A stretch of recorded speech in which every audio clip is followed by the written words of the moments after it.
Hey everybody, it's Jason Blaha here, and today I want to chat with you guys a little bit about strength training and it being the closest thing that we have to a fountain of youth.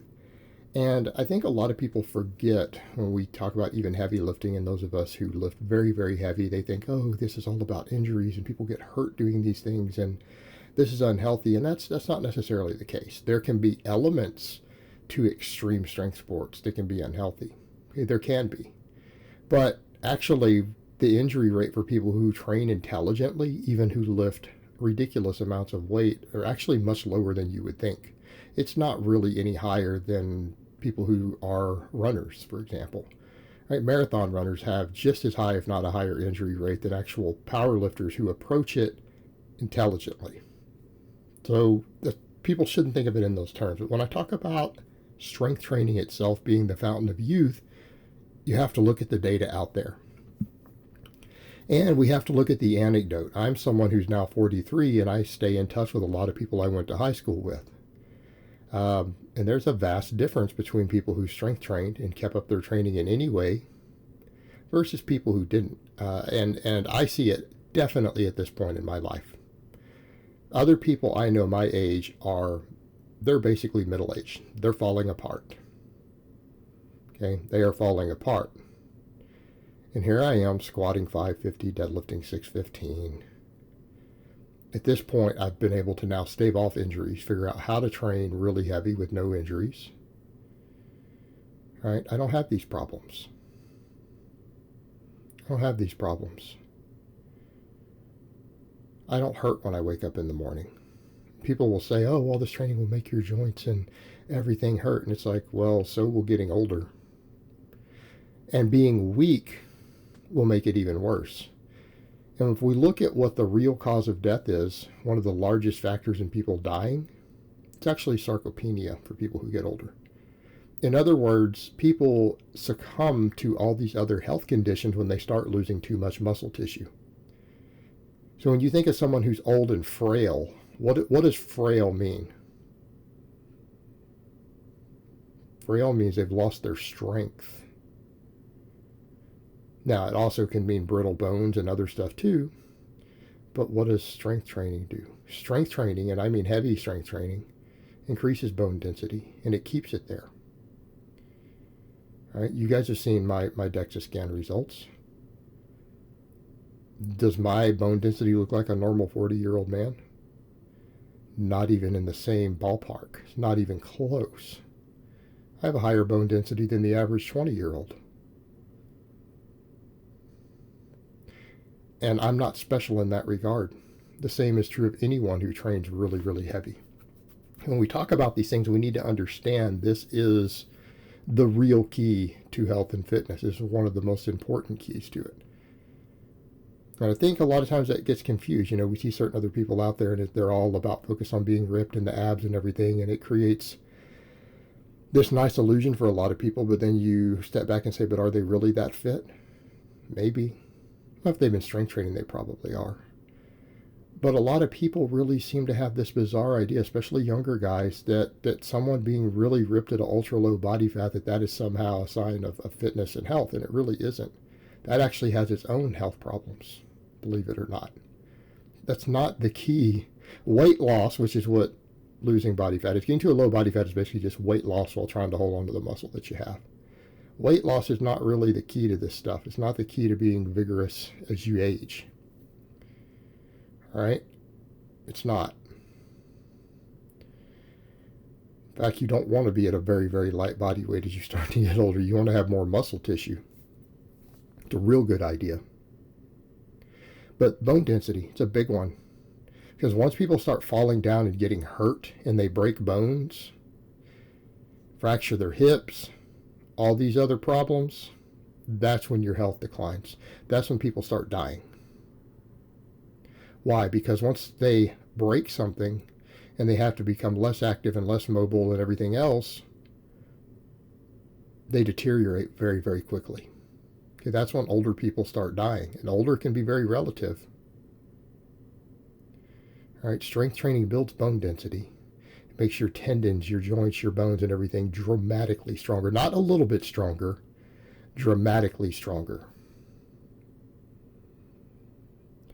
helps retain muscle mass. And when we start looking at it, what are the two markers of performance we know are the most associated with longevity and health past something like age 60? Leg strength and grip strength. Okay? And you don't get either one of those by doing fluff and pump on your upper body on a machine.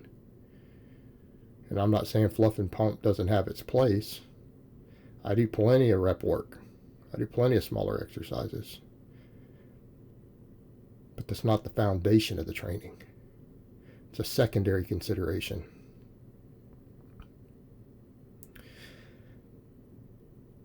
But bone density, muscle tissue, tendons, all of that. Then when we start looking a little deeper, what do we find? Things like leg strength are heavily correlated with memory past age 60. Hey, people who have stronger legs have better memory and cognition. They have a sharper mind. They have much lower Alzheimer's rates, lower dementia rates. Right? Leg strength is associated with not having these issues. And it makes sense when you understand that all the muscle tissue increases things like insulin sensitivity dramatically. And we know that insulin issues and insulin resistance is heavily associated with Alzheimer's and dementia. To the case to where some experts have started calling Alzheimer's type 3 diabetes. It's diabetes of the brain. Right? Strength training staves this off. Resistance training improves insulin sensitivity more than any other form of exercise. It gives you the best resistance to anything blood sugar or insulin related, which is a lot of health conditions. I mean, diabetes is a massive killer. In fact, I should probably do a video of what resistance training does towards the 3 biggest killers. It's probably worthy of its own video coming up here soon. I might do it later today. But diabetes, all right? Well, we know that people who resistance train get diabetes at 70% of lower rate than the general population. All right, 70% lower. And if some experts even call things like Alzheimer's diabetes of the brain, because the brain has become insulin resistant, let that sink in for a moment. Why do you think it is that leg strength is correlated with better memory and cognition as we age? Well, your legs affect insulin sensitivity more than your upper body does. And I think that's what we come down to with all this, and why I say strength training instead of just lifting. What muscles do we think of as very important with strength training? Things like glutes, hips, quads, hamstrings, low back, right? But particularly stuff like your hips and glutes. The muscles that strength athletes are obsessed with. The stuff that we spend a ton of our time training. And training hard. Not just giving them, a little bit, let me just do a couple sets for them. No, we train those things hard. Well, what are the things that break and get hurt and cause problems? Fractured hips, pulled lower backs, bad knees, which again, usually hamstring weakness and other things. Right? This is what really plagues people as they get older and starts to make them immobile. These are the areas that we focus on heavily, if not the most, in strength training. Right? In other words, your key to longevity isn't about your biceps and your side delts. And I'm not saying if you care about those things, you shouldn't train them, because training is good, right? From a longevity perspective, having more muscle is generally a good thing.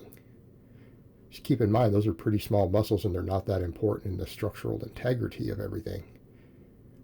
Your hips are, your glutes are, that whole posterior chain. Right, that is a big part of your key to longevity. Building the bone density of your structure, building all the support musculature, the muscles that really make you strong, will allow you to continue to interact with your environment injury-free for the rest of your life. Okay, that is our fountain of youth. The closest thing we have to it is not a drug. We could argue testosterone might help, and I think it does help. Kind of comes back to that other point when someone starts to get older, if they don't use testosterone at all over some purist idea, they're probably an idiot. Okay? They're probably an idiot at that point. And let those people die. Fuck them, right? Let them get sick and frail and die. That's their choice. But for anyone who's serious about their longevity, they might want to consider all of these possibilities. All right, guys, well, that's really all I have to say on that today. I hope it's been informative, and I will talk to you guys next time.